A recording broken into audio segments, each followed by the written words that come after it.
E Amor Exigente, que é essa instituição linda, que trabalha com grupos de auto e mútua ajuda, sem fins lucrativos, tem muita experiência para falar sobre isso com a gente. É um programa que funciona, que causa transformação, está espalhado por todo o Brasil e alguns lugares da América Latina. E hoje, para participar do programa, eu tenho dois queridos. Um deles é o Luiz Fernando Calduro. Luiz Fernando é diretor de grupos de Amor Exigente. Seja bem-vindo. Cláudia. E o Fábio, que também é de Amor Exigente, Fábio Antunes, seja bem-vindo. E que também é terapeuta e voluntário de Amor Exigente. Eu vou sentar nessa poltrona aqui e a gente fica assim para poder ficar mais fácil de se olhar. É bom olhar no olho, né, para conversar. É isso mesmo, não é? Somos gente, né, Cláudia? Nesse mês de fevereiro, o Amor Exigente nos convida a revisitar esta verdade. Somos gente. E gente gosta de contato pessoal, gente gosta de abraço, gente gosta de olho no olho, que é o que nós temos nos nossos grupos semanalmente. E ao máximo essa coisa do abraço, do olho no olho, do acolhimento, porque nos grupos de Amor Exigente é assim, pessoal. Todo mundo que está lá passou ou passa, experimenta aquilo que talvez você também esteja passando e experimentando, né? Então, aquilo que talvez você esteja sentindo de dor, de vergonha, de culpa, lá eles entendem, porque a maioria também passou pelo que você está passando, tá bom? Então, pode ter certeza que você vai ser muito bem acolhido, tá certo? Isto mesmo. Vamos falar um pouquinho de carnaval, um pouquinho de serenidade nessa época do ano? Vamos sim, Cláudia. Aliás, obrigado pela oportunidade de estarmos no dia da festa falando sobre este tema. E eu estava conversando com o Fábio antes de entrar aqui da importância de nós alertarmos, em especial, os dependentes químicos dos nossos grupos e das nossas famílias, em se programar para poder ter um carnaval em sobriedade. Porque quando a gente deixa as coisas acontecerem, quando a gente não se programa, pode aparecer um convite de última hora. E pode ser fatal esse convite? Pode ser fatal. Infelizmente, né? Agora, o que é se programar? Como é que a gente pode ajudar essa família para fazer essa programação? O que é isso? Se programar para o carnaval, né, Cláudia, é tão importante porque é uma época de muitas compulsões, é uma época que o sexo é feito sem preservativo, sem consentimento, às vezes sem saber até o nome do parceiro. Então, essa época é muito importante se planejar para que as coisas ocorram da melhor maneira. E é uma época de experimentação. O jovem, a maioria dos jovens, aprendem a fazer o primeiro uso nessa época. Época de carnaval, de oba-oba. Ah, o que você está tomando? Deixa eu experimentar. E aí vem os riscos, né? Os riscos de acidente, o risco de uma overdose e assim por diante. E nos nossos grupos, o nosso lema é estar cada vez melhor. E se eu não me planejo, se eu não cumpro as metas que eu me coloco no dia a dia, fica muito difícil de ser mais assertivo no meu dia a dia. Esses jovens que estão nos assistindo ou familiar, têm que se atentar. Nós estávamos comentando sobre, mas não vai pular carnaval? Vai sim, mas planeja, vai num bloco mais tranquilo, vai num salão, vai fazer meditação, tem várias opções no carnaval. Tem alguns jovens que estão em retiro de carnaval nessa época, que é maravilhoso, né? Na semana passada, a gente até deu algumas ideias para as famílias aproveitarem lugares mais tranquilos, né? A gente falou também um pouquinho disso.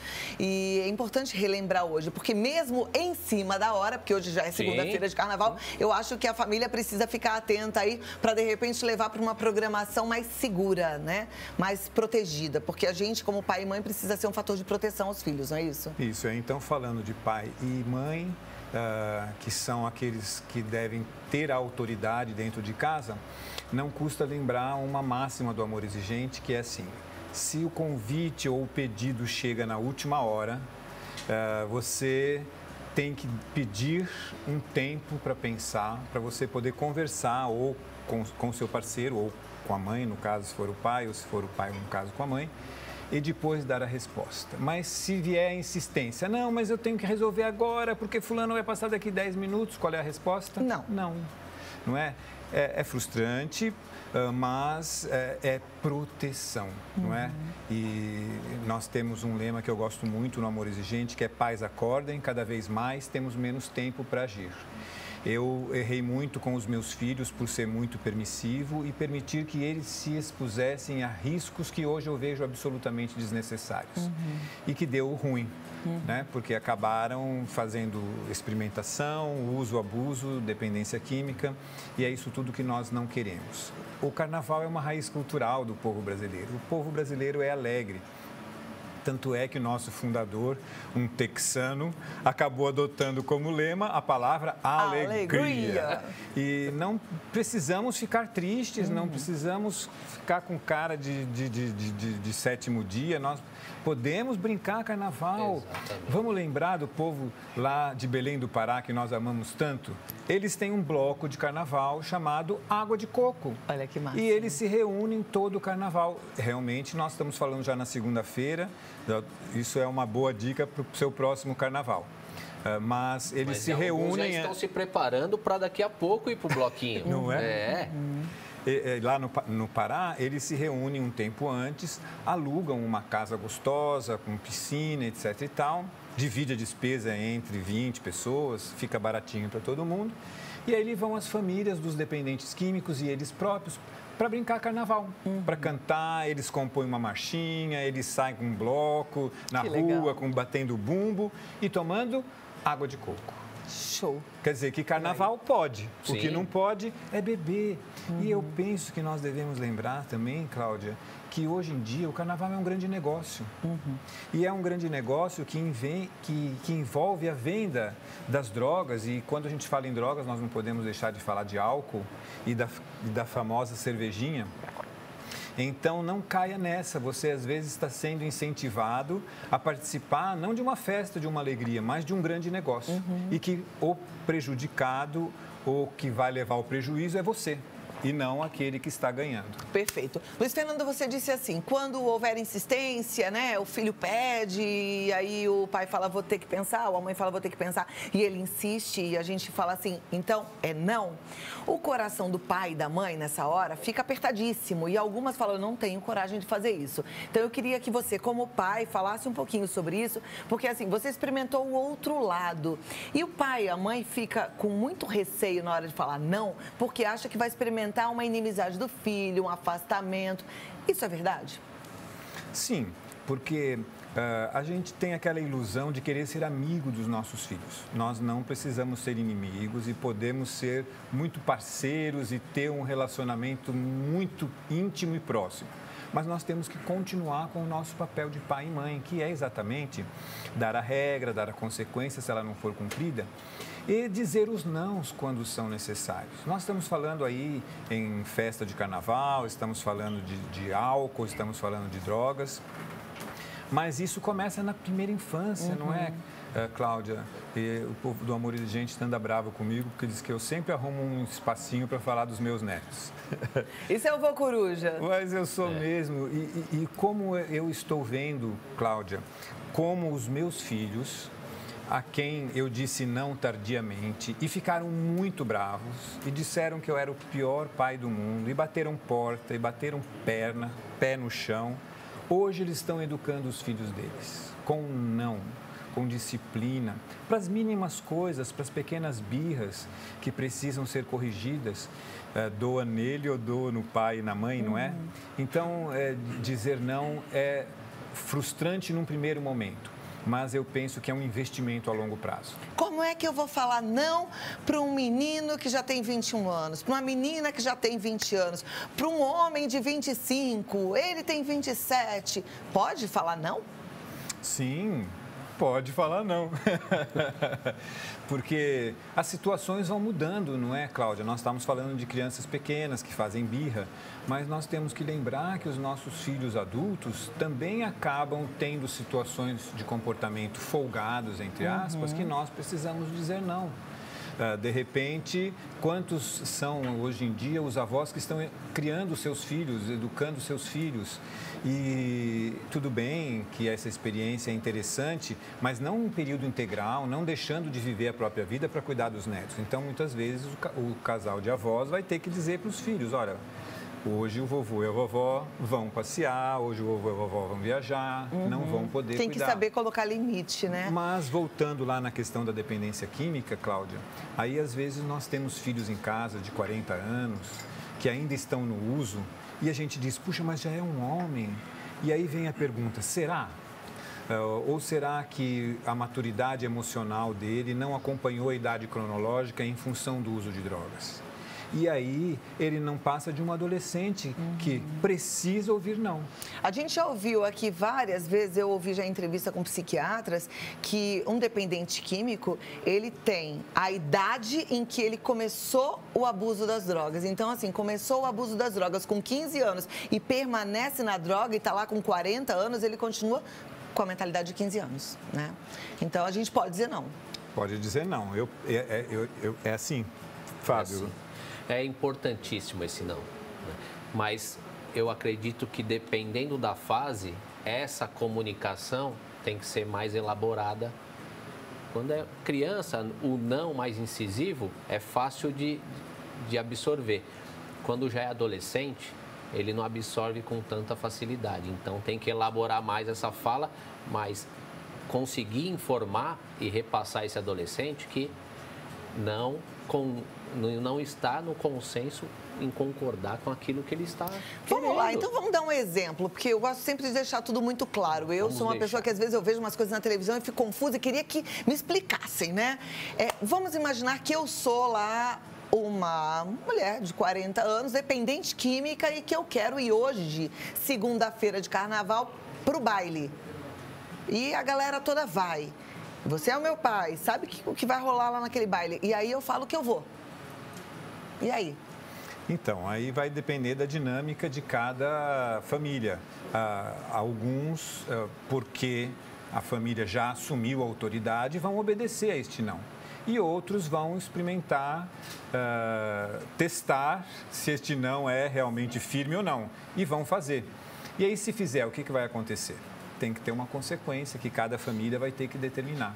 Agora, quando você diz não, a pessoa faz e você deixa por isso mesmo, a sua autoridade vai sendo minada. Cada vez mais você vai ficando sem força, né? Mesmo. Agora, como é que eu elaboraria um não para uma adulta, Eu acredito que a responsabilização é mais importante do que dizer não. O que é responsabilização, Fábio? Num adulto de 40 anos que está morando ainda na casa do pai...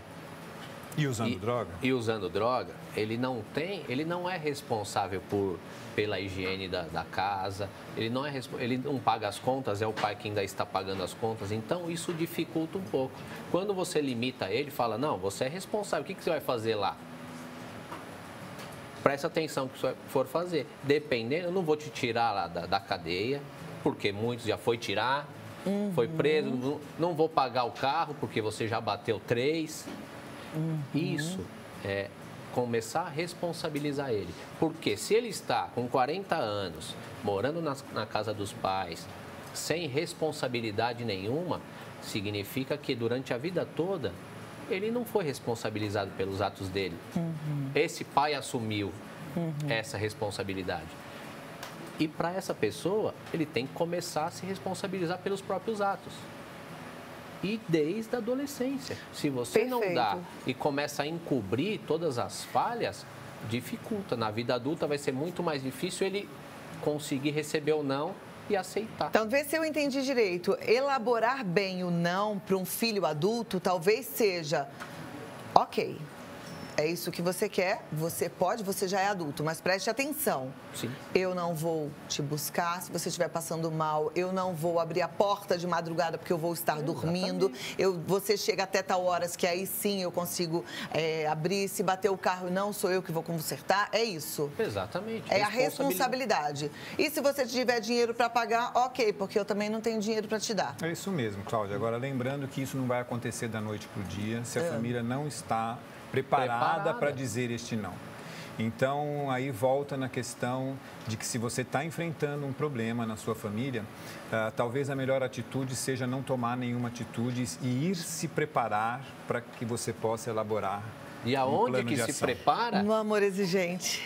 E se prepara mesmo, porque se você coloca um limite sem estar preparado, você cai. E aí, como o Luiz Fernando falou ainda há pouco, quando você coloca um limite e cai, você se fragiliza, você perde a força. Aí a coisa desanda mesmo. Você sabe, Cláudia, eu voltando um pouquinho na minha história para falar sobre o carnaval. Antes de eu estar no Amor Exigente, um dos meus filhos ia para um baile de carnaval que eu sabia que não ia dar coisa boa. E eu disse para ele, você não vai. Não, porque eu vou, porque... Eu falei, não, você não vai. Se você for, você não entra mais aqui dentro de casa. E ele foi. E aí eu e a minha esposa ficamos chorando.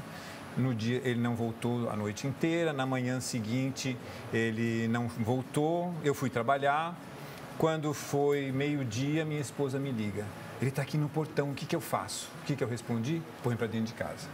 Então, o cachorro que late não morde. Aí não mordeu e aí perdemos toda a nossa autoridade. Ensinamos que todas as vezes que nós dissemos, se fizer, eu vou fazer aquilo, ou se fizer, não volta para dentro de casa. E volta, que pode. E a vida pode. toda, Exato. os jovens e as crianças vão testando os limites. E eles vão se superando a cada... Quando ele recebe um não, e aí falar, eu vou te podar isso, ou vou cortar aquilo, ou não vou te dar aquilo, você é responsável por isso. E você dá a responsabilidade, ele não cumpre e você deixa do jeito que está, ele vai se habituando, ele vai fazendo cada vez pior, que é o que acontece. Né? Ele começou, roubou uma bala dentro de casa. Consequentemente, no futuro, ele vai estar pegando outras coisas. E é o que a gente ouve dentro dos grupos. Tem que ter consequência para todas as coisas, né? Olha, eu tenho lá uma série de outras dicas que eu vou compartilhar com quem está em casa. Tá bom? Vamos acompanhar juntos? Vamos. Depois a gente volta a conversar. Pode rodar.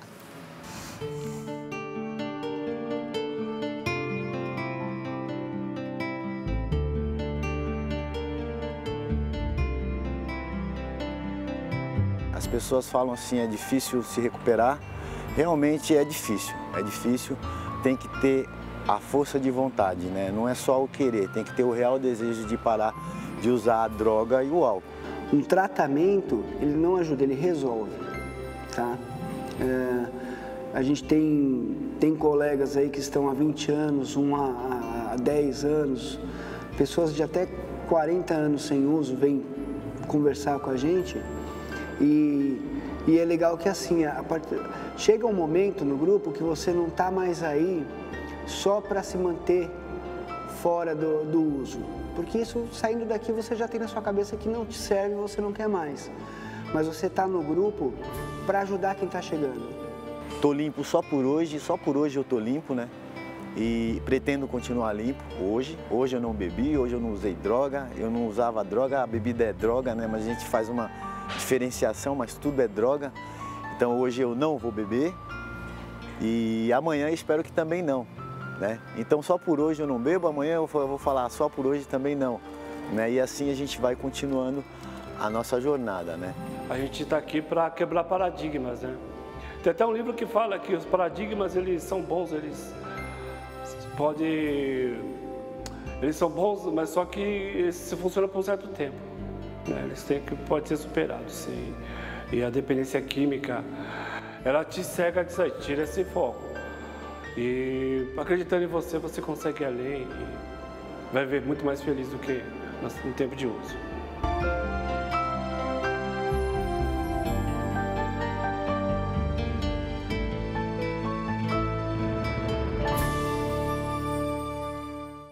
Muito bom, é demais quando a gente vê que as pessoas estão no caminho da recuperação e estão bem, né? E assim, não tem cura para dependência química, é tratamento constante, vigilância sempre, muita atenção. Fábio, você já teve do outro lado, eu sei que você está limpo há muitos anos, faz um trabalho lindo hoje como terapeuta, mas aí eu quero que você fale um pouquinho da sua experiência pessoal e da sua experiência também em consultório. O que você acha que o dependente químico em recuperação precisa fazer e quais cuidados ele tem que tomar? Não, ele tem que tomar todos os cuidados, né? Nessa época é dobrado. Não dá para ficar saindo para a marchinha sozinho, sem uma companhia saudável de recuperação. Os componentes do grupo têm que se organizar, né? Nesses eventos que causam euforia, O que mais causa recaída nos dependentes que participam dos nossos grupos é o momento de euforia ou o momento de tristeza. E esse equilíbrio é fundamental para você conseguir e tomar as melhores atitudes. Há 19 anos, né, os meus carnavais, sempre eu entro num retiro, vou fazer meditação, faço um planejamento de como vai ser meu ano. Os meus carnavais são planejados assim. Porque eu não vou para avenida, eu não vou para bloquinho, mas esse ano foi planejado de eu ir com a minha filha no bloquinho. Porque nós, pais, nós não podemos deixá-los ir só. Nós temos que estar acompanhando. E se eles não se habituam desde de criança e da adolescência, eles vão fazer o que quiserem. E aí esses limites são perdidos. Então, eu comecei a mudar a forma de eu me comportar para dar uma assistência maior junto com as minhas crianças. E é um risco muito grande para o dependente que está em recuperação ir sozinho. Então, tem que ir acompanhado de outros que estão em recuperação e planejar. Esse grupo, o que está falando? Qual é a mensagem que esse bloco está passando? Onde que eu vou ficar? Ver pontos estratégicos. Eu tenho por mim assim, quando eu vou em uma festa e está muito bom, eu presto atenção. Quando eu vou em uma festa e está muito ruim, eu presto atenção também. Por quê? Esse é o momento ou de euforia ou de depressão. E mesmo com 19 anos de sobriedade, você corre o risco de recair? Lógico. Tá vendo? Eu tô falando isso porque tem muita gente nesse ponto, né? No próximo mês de março, eu completo 20 anos em sobriedade. E em julho, que eu falei para o Luiz Fernando, 20 anos de voluntariado no Amor Exigente. Durante todos esses anos, sempre tem as metas nos grupos. E a maioria das metas no mês de fevereiro, quando o carnaval é em fevereiro, é estar sereno para passar essa época que é turbulenta, né? É muita obsessão, muita compulsão de todos os lados.